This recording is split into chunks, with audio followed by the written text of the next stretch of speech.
Hello. Welcome to an OBS tutorial on how to add noise cancellation. First things first, if you guys just want to leave a like and comment down below for me for the algorithm, we would really appreciate it. And the next thing you're going to go ahead and do is head over into your OBS instance that you want to add noise cancellation to. Find the microphone that you want to add noise cancellation to, and then go to filters, and there's a bunch of different things that you could do. So the noise suppression, I like to use the RN noise, more CPU usage, but I have a decent CPU, so that's fine. And this will kind of also upgrade how much storage a little bit that your video is, but not by much.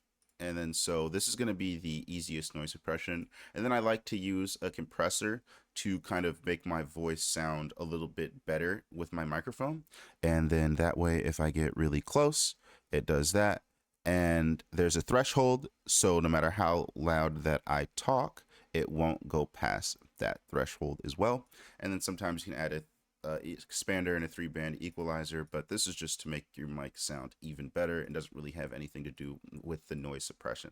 If you guys have any questions, comments, or concerns, make sure to put them down below. But other than that, it's been an OBS tutorial. Thank you guys so much for watching. Have a wonderful day.